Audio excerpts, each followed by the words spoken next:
Before we let that beat drop, I just want to welcome everybody to another edition of the Late Afternoon Show. We are live on another Tuesday afternoon, and as you know, we want to spread those good vibrations. Let's go.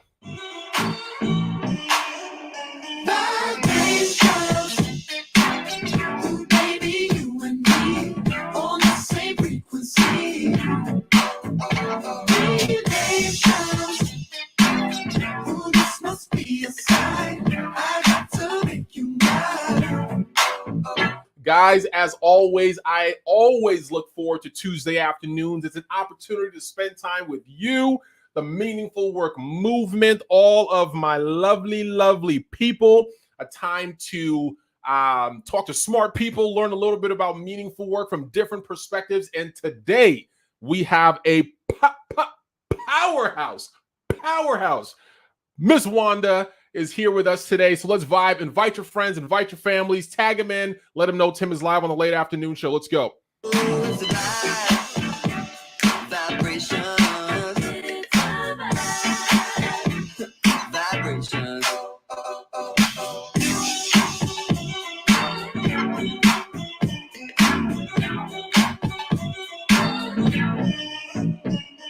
Already we got Wayne in the house. What's up, Wayne? He knows the drill. Let us know where you are coming from. Put in the chat. The chat is the only way that we know that you are here. We can't see all the people popping up. So just like Wayne did, ATL in the house. What's up, Atlanta? Let us know where you're joining us from.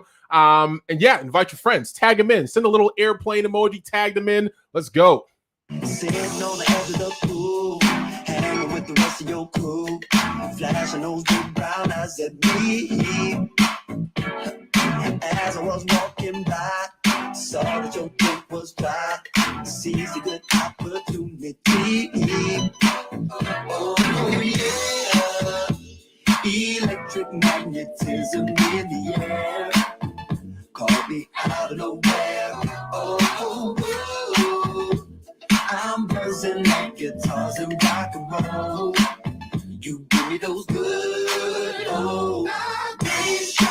And just to let you know, we are in season 5 of the Late Afternoon Show. If you've missed previous episodes, please go back, check my timeline, check on YouTube, and on MrMeaningfulWork.com, you can check out previous seasons, but we're on season 5. We got a few more episodes left of this season. We are so excited for the growth we've experienced. Let's go.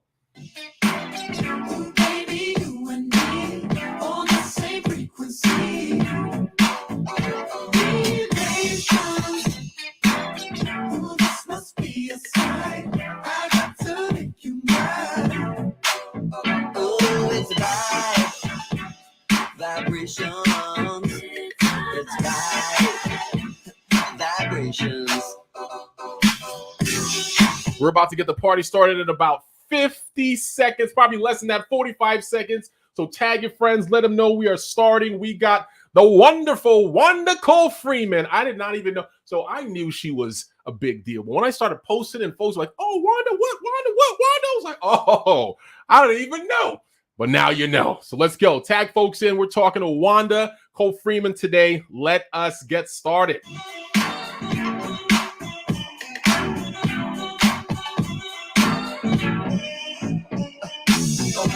Oh my God, I had to let down my guard when you asked me about my zodiac sign. Now the ball's in my court, bouncing it back and forth, knocking down shots from the 3-point line. Oh yeah, electric magnetism in the air caught me out of nowhere.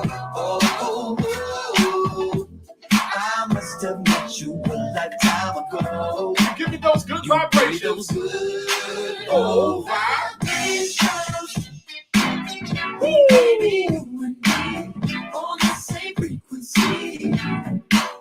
Okay, guys, I'm gonna just have to cut you off at some point. I'm not a good DJ. I say this every single time. DJs are only supposed to play like 30 seconds of a song and then transition to another song. I'm out here playing the entire, 3.5 minutes? That's not how it's done, but I am so excited. That's what gets me pumped. That's what gets me hyped for this late afternoon show.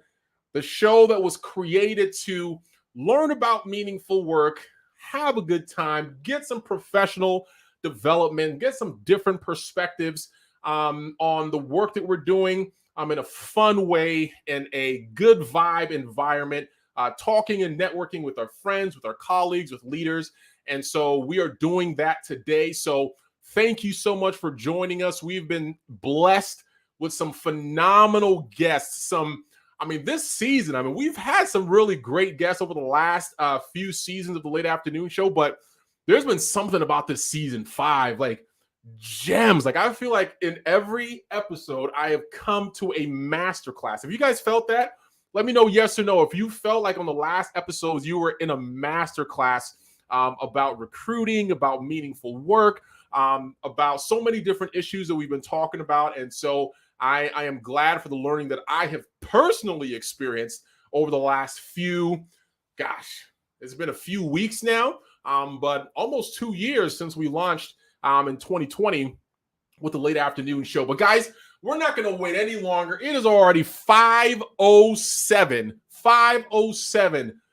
This is your chance to ask questions to the Wanda Cole-Frieman. Wanda Cole is you know what's funny? I say as soon as I just said Wanda Cole, there's a Nigerian artist. There's a Nigerian Afrobeat artist called Wanda Cole. And it just gave me good vibes. As soon as I said it, it's like, this is something I want to dance to. So I just know that Wanda Cole is going to give us good vibes today. You see, my Nigerian accent is coming out because I know the good vibe is coming. She's a senior vice president, talent acquisition at Common Spirit Health. We are so excited to have her talk to us a little bit about her journey, talk to us about her perspectives, about engagement, really being that front door when folks are coming into the organization, trying to find that work and contribute in a significant way. What are some of the strategies and implementations that she's been able to do over the course of her career? So, without further ado, ladies and gentlemen, where's my stage at? Stage, where are you at? We are welcoming Wanda.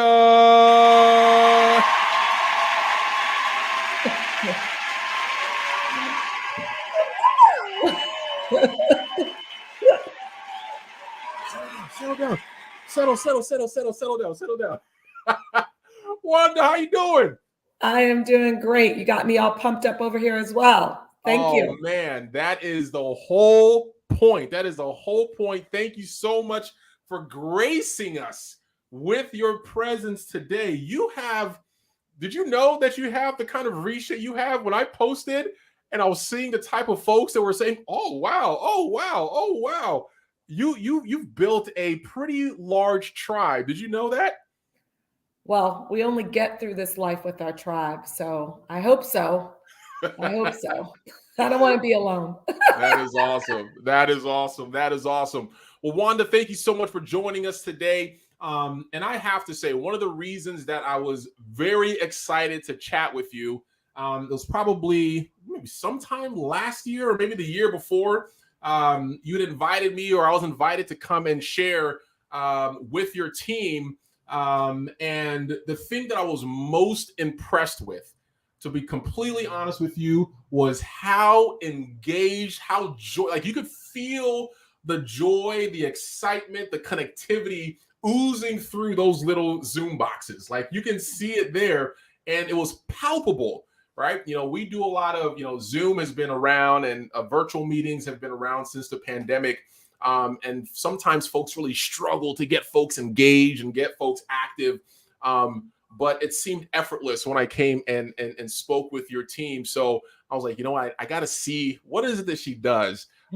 Being someone that is in senior leadership and still be able to engage at this level, we got to talk about that. But the question that I normally ask my folks, in lieu of a long bio reading, is what are you famous for? It could be professionally, it could be personally, but if folks were to talk about Wanda, what would you be famous for? They know I am a crazy Golden State Warriors fan. Like insane. Golden State, nice. Yes. Do you go to games often? Yes, I'm very fortunate to be able to go to games often. Nice. Now, I have heard, and you can confirm or deny, that Golden State has the loudest fans. Is that true? Absolutely. So it's definitely changed a little bit since we moved over to San Francisco, but Oracle Arena, which is in Oakland, which is where I live, Yeah. we used to call it Roracle because it was Roracle. so loud. Teams Man. hated coming to play with us on our home court during the playoffs, during the finals. Yeah. Just we bring it. We bring the noise. We bring the passion. That's We awesome. had such a drought for so many years of not winning, not even getting. Yeah, you We weren't even rested eighth your in the vocal cords. playoffs. So Yeah, now we're enjoying some of the hard years with it paid off. Now we're enjoying it, and it's been really fun to be a fan. that's awesome. That's all. Now, is it something that you've been a fan since you were a kid, or something recent, or what brought about this fandom for Golden State? Yeah, so not since I was a kid. I'm an East Coast transplant, growing up from Baltimore. Baltimore. You got to say Baltimore. it right. That's right, Baltimore. So all the East Coast people know it. So Yeah. I grew up watching actually a lot more college basketball. Okay. And then moving out west 20 plus years ago, hooked in with the Warriors and Nice. really have enjoyed watching them grow. That's awesome. They're a That's fun awesome. team. Absolutely. Actually, I lean in a lot to my own leadership around how you build a team. Sports is really, really can be a great teacher. Absolutely. And there's something special that the Golden State Warriors have created over there. Absolutely. It's a culture. Yeah. And so I try to do that. And I really admire the whole organization, starting not back office, front office, and of course the players that you bring together. So, you've got 5 people on the court at any given time, but you need to have that connectivity from start to finish, on and off court. And that organization is one that I have a lot of respect for because they do that and they do it really well. That's awesome. That's awesome. I love the points that you're bringing out. As far as one of the things, my day job working at Adventist Health is in learning and organizational development, and there's leadership development. And part of what we teach in our executive development is leader as coach. And so when you brought out, there's a lot of similarities, a lot of parallels from sports in bringing the right talent together, right? There is that, you might have that flagship player, that stud, but you need a lot of different elements. You need the front office, you need the management, you need the physical therapist, like you need the defense, offense, like all that whole thing. And how do you coach folks to be their best, even if you're not the one that's playing, you're not the one that's on the front line and doing it. So that's cool. That's cool. You got a championship team. I've seen it firsthand. Yeah, and I think the thing that I go, when I say I'm crazy, I go really deep in all of my, I know about the double luxury tax. I'm figuring out who they can trade. I really do love it. But I think that the piece that I would tie back to work, honestly, is that, at least from what I can see and what I've read and experienced, because I've been fortunate to interact with some of the players, is that everyone can be a coach. Everyone can be a coach. Everyone can be a coach. Okay. Just got to be open, because everyone can. There's value. People have value, and we as leaders have to listen, right? So I don't have all the answers, and so it's important for me to be able to give people the opportunity to be able to step up, lean in, and feel comfortable speaking up, so that we can all win. And I think that is the virtue that I see displayed all the time in the Warriors. And so that's they're a great team on the court, but I also feel that they're a great team off the court. So that's awesome. If anybody wasn't a Warriors fan today, they're going to be a Warriors fan today. Yeah. Well, we got some haters. It's okay. We need some haters. We need some. That shows us we're on the right track. It fuels us, Yeah, exactly. Fueled by the hate. So talk to us a little bit. I was kind of reading through your experience and some of the work that you've done. And so you now hold a senior position at Common Spirit Health. If you were to give us like a fast forwarded version of your journey to where you are today, leading talent acquisition for one of the largest nonprofit health organizations in the country. What would that look like? What was your journey? Yeah. It's pretty simple. It's always been about people and relationships, always in my life. Yeah. So I feel fortunate that I am a relational person. Yeah. And my first job out of college, I went to work for JP Morgan, and I was an investment banker. All about building relationships for our clients, connecting. In that experience, I got exposure to doing talent acquisition work as an analyst, going back to my college at Barnard and going to some historically Black universities and colleges, and really fell in love with the idea of connecting with people, helping them not just get a job, but start to build a career. And so when the opportunity opened up to move into a recruitment function for our asset management business, I jumped at it, and I thought it might be a temporary assignment, but I've fast forward, I never looked back. So I've been fortunate to be in the human resources TA space for probably 22, 23 years now. I have largely worked with senior level executives or folks in the early career stage doing university college relations. And I focused on executive search, working at places like Korn Ferry and Blue Shield. And of course, bringing that to Dignity Health, which was the predecessor to Common Spirit. So I really have spent my life building relationship, building community, creating a tribe, and hopefully giving back to people and helping them find meaning in what they want to do and how we spend most of our day. So that's my journey. Investment banker to college recruiter to executive search, and now fortunate to serve alongside a fabulous team at Common Spirit Health. We hire about 50,000 people a year.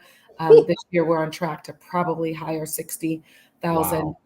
And so end to end, from that front door, engaging with passive and active candidates, all the way to hopefully making sure they have an excellent experience with us until we can get them to join. So that's my team.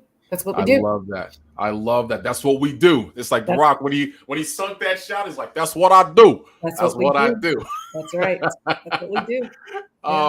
And so, in your experience, so you talked about the whole spectrum, right? From folks that are kind of entry level, trying to figure out what that initial job is going to be, from college all the way to the senior executive level. And you've been doing this for, you said, north of 20 years.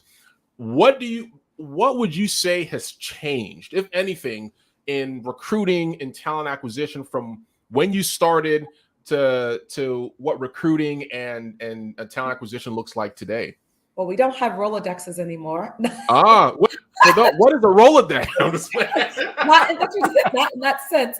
So I'm very happy about that. But in all seriousness, clearly, when you think about human capital and talent development and talent management, you would be remiss if you didn't call out technology. I think technology has really transformed the talent attraction space, and I think it will continue to do so. So that is, and it makes my life a lot easier, and I hope it makes our hiring managers and our candidates' lives and our recruiters' lives easier as well. So I would say the technology, the platforms, how we can connect with people, that's changed drastically. I think the second thing specifically related to this last 2 years is that we are in a candidates market, and we've had candidate markets before, but we've never seen anything like this before, right? So candidates have choice. They're making decisions based on, what flexibility, what type of work they want to do. Is this meaningful? I think people have kind of had a reckoning around where they want to be spending their time and how they want to be doing it. So I think companies understanding and recognizing that they have to be agile, they have to be thinking about flexibility and really understanding that employee journey and what that's going to look like. And because we've got technology, because we have social, people can engage in a way that they've never been able to before. And so if you're out there stating that you speak human kindness and you better walk that walk. Yes. You'll get put on blast on glass doors pretty quickly. So full transparency. Full transparency. So I think, I think that's a great thing, right? We want to attract people who connect to our mission here at Common Spirit. We Yeah. are the largest faith-based healthcare system in the country. Nice. And we want to attract people who want to be here, who understand what our mission is, what our values are. That fabric that we want to weave together is so important. So bringing in the right talent, having them have a realistic picture of what life is going to be like. Yeah. We used to talk about work-life balance, but really is work integration. I think that term, I think I like Yes. that. People are talking about that now. And so you really want to project what that realistic picture is for people. Yeah. And so I think those would be the two things: technology, transparency, and being in a candidate-driven market right now would be the things that I would call out. The candidate-driven market. I love that picture, because I've been trying to dabble in real estate a little bit from like an investment standpoint. You always get seller's market and buyer's market, and who has more leverage, right? In those times. And so talking about the, employer's market versus the, candidates market. How can one, okay, so if I'm a candidate, if folks are candidates and they hear you and they say, okay, it's a candidates market, what does that mean for me? Like, how do I position myself to take advantage of this candidate market? What would you say is maybe one or two things that candidates can do to position themselves in this type of climate?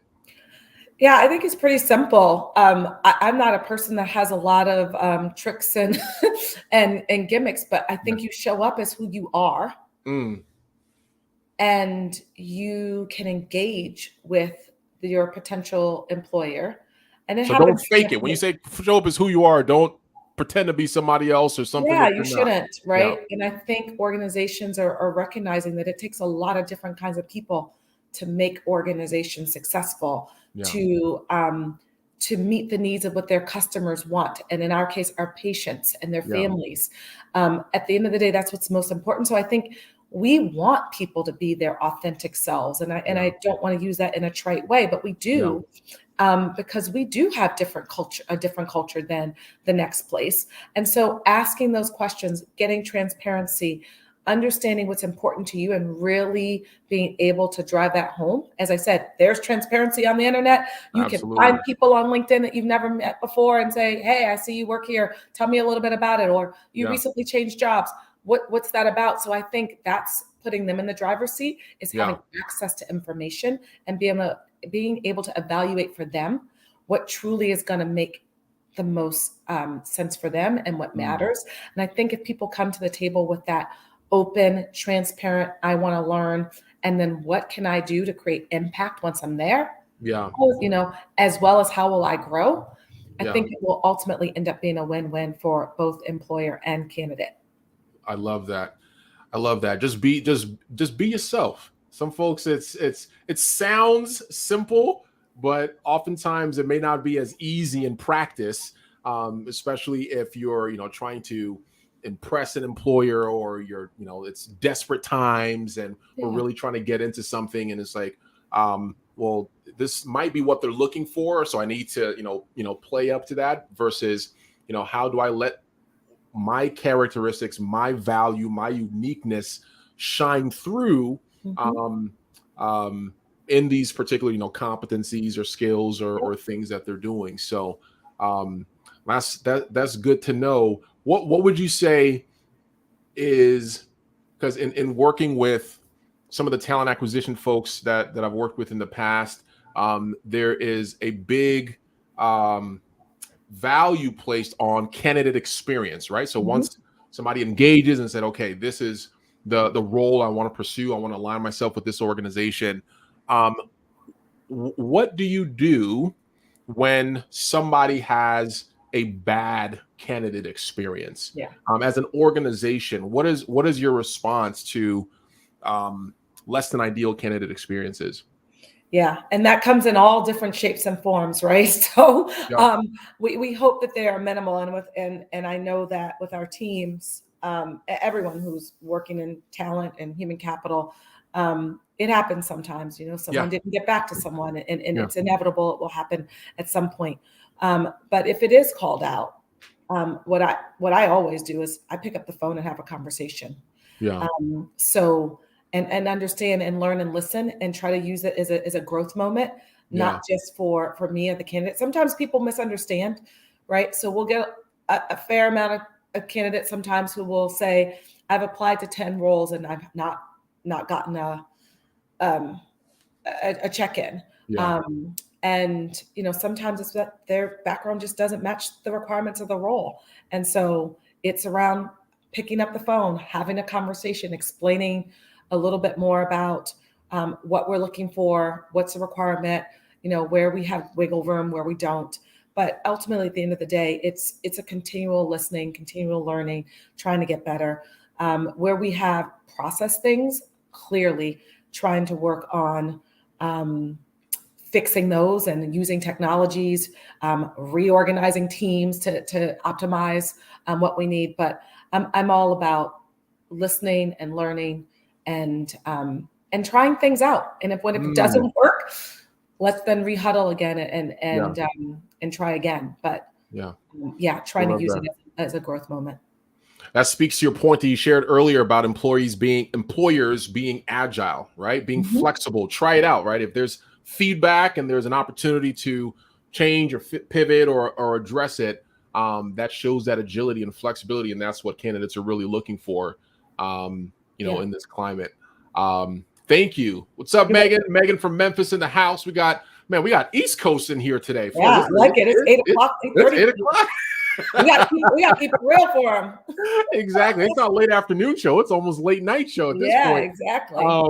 But I want to pivot a little bit before I ask you some more questions around some of the work that you and your team are doing. And it's just a little fun segue. We try to keep it fun and light. And so one of my favorite questions, even asking it just gets me tickled, is, if you were to think back in the last week, or whatever comes to mind, what would you say is the last thing that made you laugh until your stomach hurt? Oh, goodness. Made me laugh until my stomach hurt. Just ask the question. Like I start like recounting for myself the or just a good laugh, whether it was I think the last thing that may have made me laugh till my stomach hurt, in quotes, was today I was with someone on a Zoom and they shared a little quote that they got from Facebook that really was fun. And so I think just being able to be with people and that one was pretty funny. So I love that. It was a nice way to start the meeting. We start all of our meetings. I don't know if you do this at Adventist, but we start all of our meetings with a reflection. We call it a foundation. Just to get folks kind of rooted and grounded in our values and what's important. I was talking with my leader the other day, and I mean I was in tears because we were talking about the realities of memes. We share a lot of memes, like in our meetings or in our conversations, and we were just laughing at how the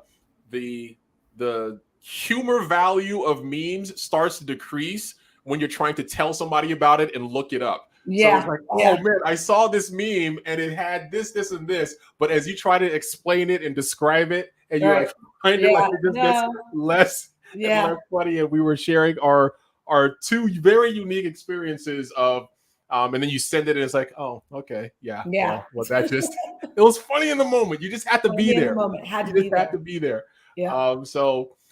Thank you. Megan is asking a question. Can you give an example of reorganizing teams? Yeah. So absolutely. So there have been times when we've got a big push for something. Let's say we're opening a new tower. Sometimes we call, for a hospital. And it's a discrete period of time that we've got to get this project done. We might be hiring 600 people. We're calling one we just relatively recently did in Arizona. It's a funky thing, right? Because the new hospital isn't open quite yet. And so your lead time. And so we just reorganized teams to get that work done. And it was a point in time. Some groups call it a SWAT team. We don't use that word. Yeah. It's a focus team. And so, and in those cases, Megan, in that case in particular, we have tapped people in informal leadership. So they don't have a manager behind their name or supervisor, but they've come in, maybe they're a senior recruiter or they're a sourcer and they're doing something else, and they've helped to lead that specific team. And so, like an agile sprint. Absolutely. Yeah. So we've done that.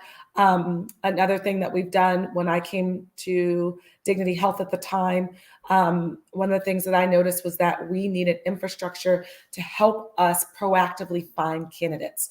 We clearly didn't have 50,000 jobs that we're filling when we were in the 3 different states, but it was still quite a bit of a lift. And so there was someone on my team who seemed to be really eager. She knew her stuff. She loved this work, and we stood up a sourcing team in-house. Wow. And that has just blossomed from just being sourcing to now it's our whole candidate experience. It's got our branding piece, whether it's on-site events, online events, which of course we're doing most of, all of our social media outreach, all of our branding, as well as then once we've got people identified, how do we keep them engaged, from text recruit, from video to interviews. And so, we started with something that was new and small and kind of a little incubator, and it's grown over the last 9 years. And really proud of the work that team does, and all my team. But that's hopefully gives you 2 solid examples of how we have to be agile and move to the needs of the organization. Yeah, that's good. And it's almost as if we rehearsed it, because it leads me to my next question of, decisions.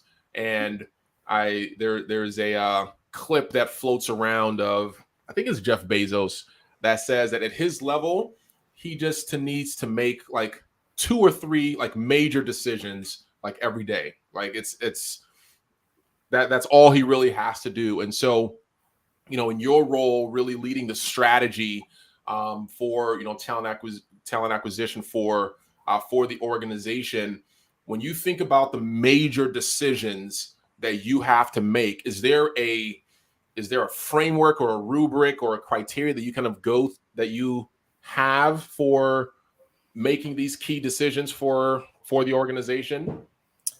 I don't have a framework or a rubric, but again, I go back to people, right? So I listen to my people, and then I use data a lot to drive my decision making. Okay.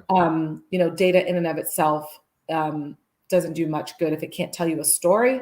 Yeah. So I use the data, but I also rely on the people and on my team. And I don't make 3 major decisions every day. I don't. I feel like we set a strategy.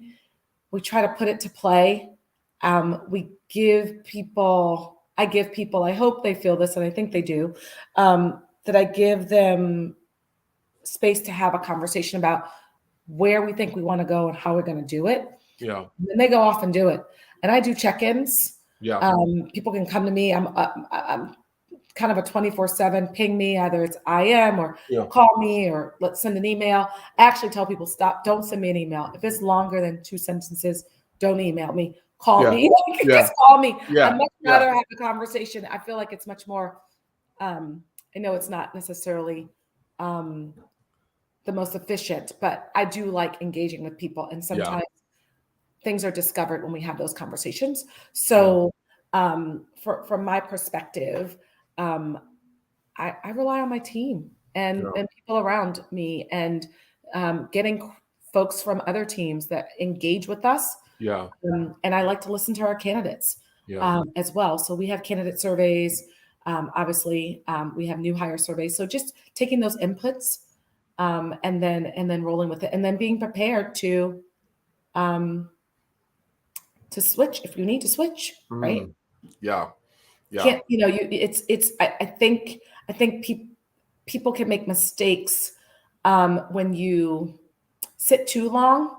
If things aren't going on, if it's not going right, it's okay to say that didn't work out the way it was planned. We're going to switch gears. Yeah. So Pivot. I always pivot. think of Yeah. the Friends, the Friends episode. If anybody's seen, they're going up the stairs and Ross is like, pivot. Oh no. Pivot. You guys have to go check out that reference. I Ife is saying, my brother Ife is sharing how it's Yay. crazy how well she manages relationships. And I know Ife is a crazy good relationship manager, and so I know He he looks is. up to you for that. So I appreciate that. I want to ask you about we talked a little bit about your journey before, and I want to ask you, as you progressed in the organization, right? So you hold a senior leadership role now, and you kind of work through the different ranks. Is there any advice that you would share or give with folks based on your experience about advancing and career progression in an organization? Yeah. I think the first thing I would say to people is be self-aware. I think it's so key to understand where your strengths are, what your blind spots are, where you've got gaps. And then I think surround yourself with people who are going to help you grow and develop, and will hold the mirror up to you and say, yeah, that doesn't feel right. Have you thought about it this way? So I like to call it my own personal board of directors. I've got people within my organization, outside my organization, my mother being one of my biggest directors on the board. Yeah. But finding those people that you can anchor with, right? And they know you.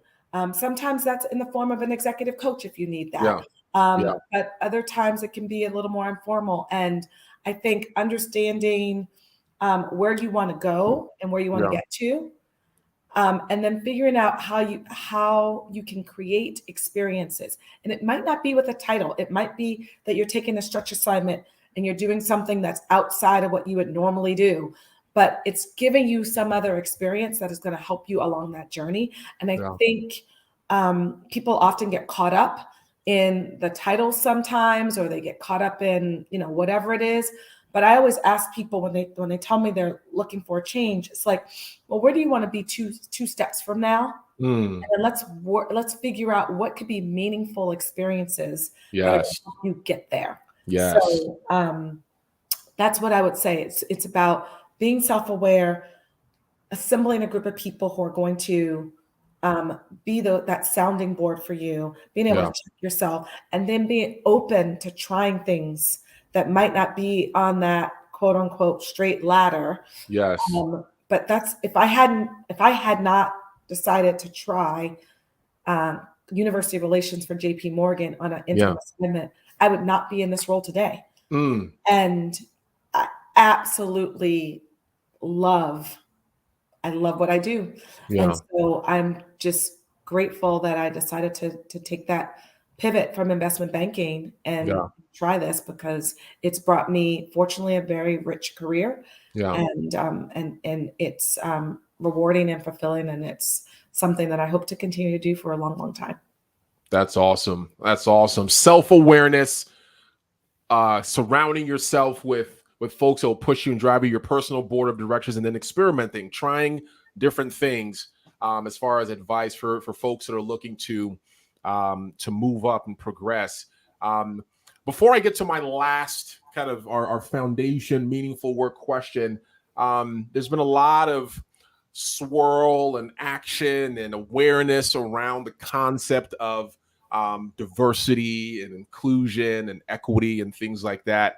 And so from somebody that's sitting at your vantage point, what do you think most organizations get wrong about diversity, inclusion, equity, and things like that?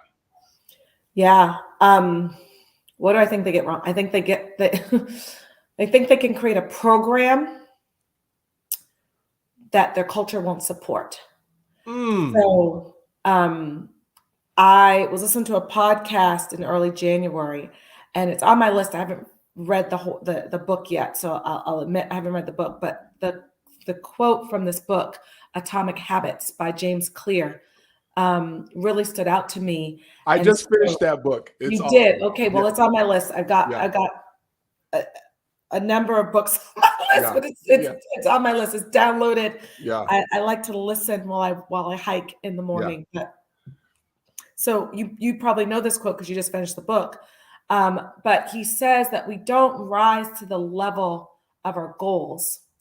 We fall to the level of our systems. Exactly. And so if you put that into the context of anything, but specifically the question you just asked,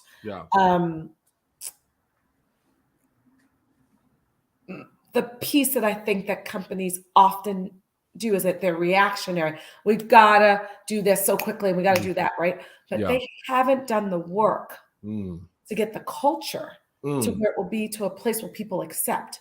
Yes. So you can't say that you want to move the needle on bringing in diversity hires, whether it's gender, whether it's people of color, well, it's veterans, whatever it is. Yeah. And then you don't have a framework where people really believe and buy into it. So I would say get the work, do the foundational work first when you're talking about creating inclusive environments. Yeah. Because there are a lot of different people under the tent, right? And so you're not going to move everybody.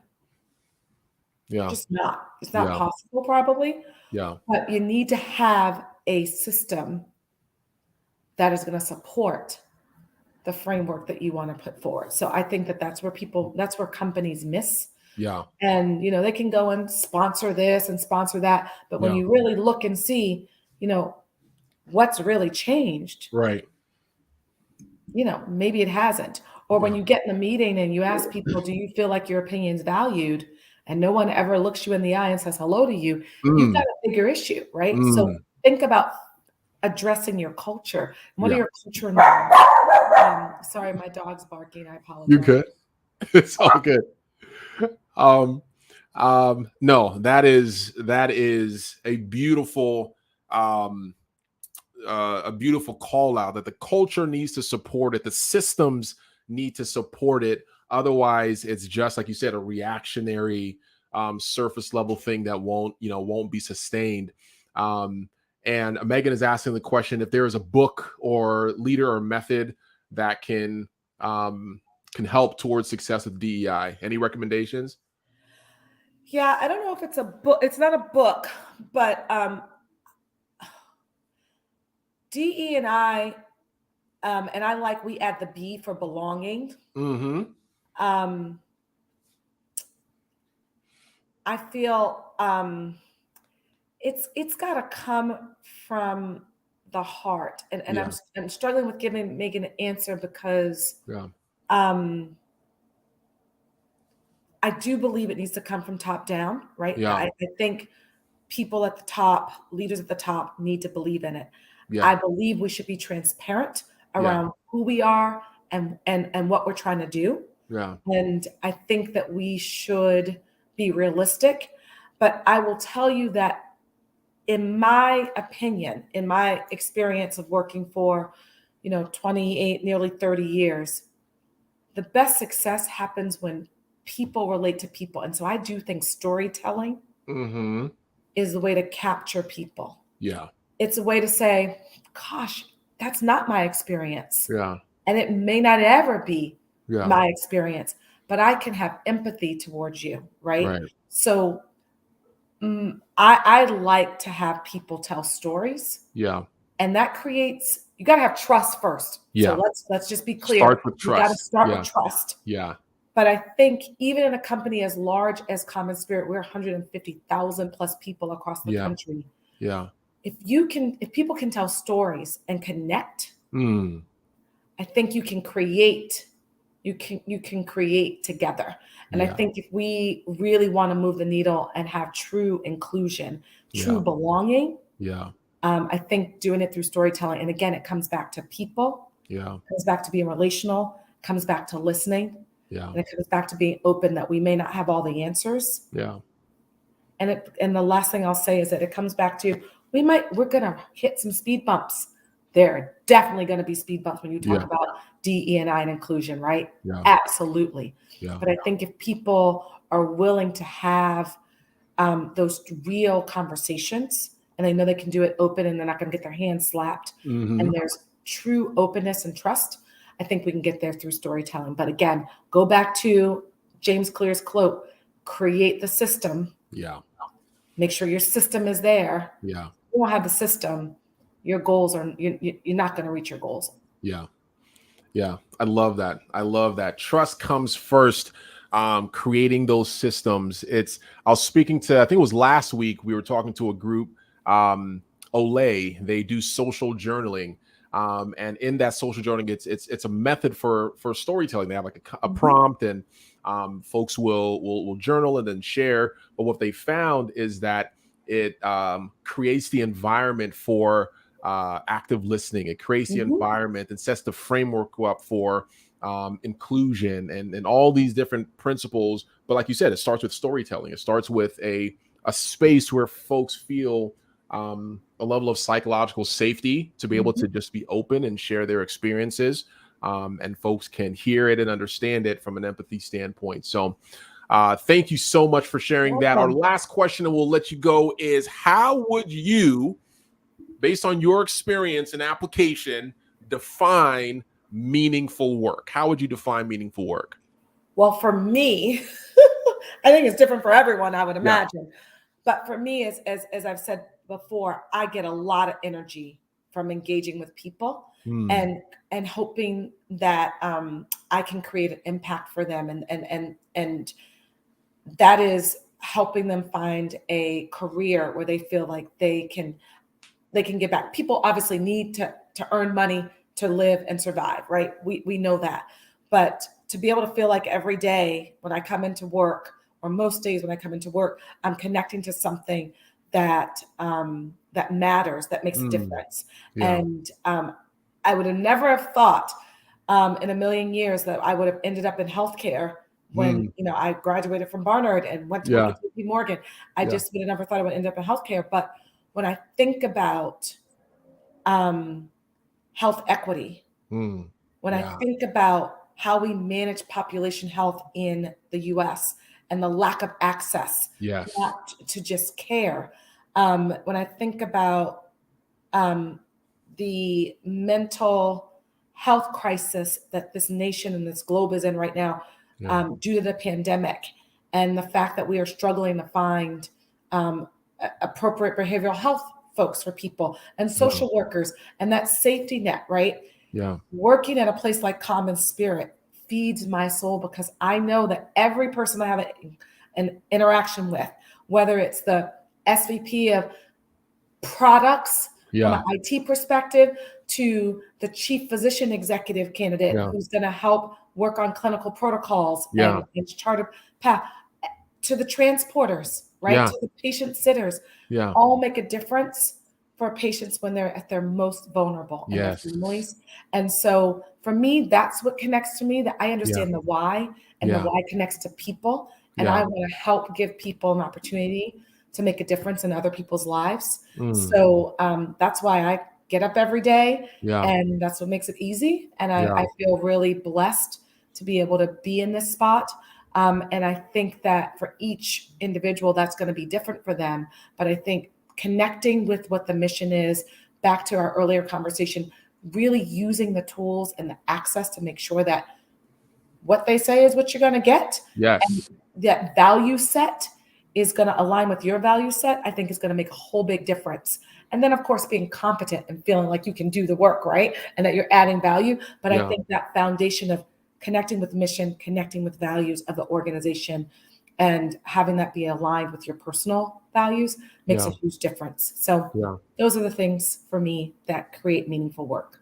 Yes. Aligning with your, I love the consistency, right? And the different responses and the different answers. It goes back to that self-awareness. It goes back to those relationships. It goes back to that authenticity, and how that shines through, whether you're trying to define meaningful work for yourself, or you're trying to, promote and grow, within an organization, that all those things ring true. There's commonality there. And so thank you so much, my pleasure, Wanda, for spending time with us today and talking a little bit about your experience. and just the impact that you have had on, you know, the lives, right? The ripple effect on those that are in that healthcare space and those that are within the organization, the engagement and conversation. So thank you so much. Thank you for everybody that was in the Welcome. chat. We got my dad, Dr. Israel. We got Megan in the chat. We got Walter. We got Ife. We got Wayne. We got folks that were contributing. So thank you so much. Anything that you're looking forward to in the next few weeks or months? Oh yeah, it's hopefully the Warriors go into the championship. No, in all seriousness, I'm looking forward to, I'm actually climbing Mount Shasta in June. One of the things that I wanted to share with you when you said the impact I'm making on others, I feel like every person I engage with has an impact on me. And I think that for me, giving back and receiving is really important. But I'm starting to train for my big climb on Shasta in June and raising $50,000 for breast cancer prevention. So Nice. I lost my grandmother to breast cancer, and a lot of people in my family have been touched by it. And so I'm excited to train. I've never camped. I've never used the ice pick. I've never climbed. So 14,000 plus feet elevation. Here I come. Middle of June. Let's go. Right.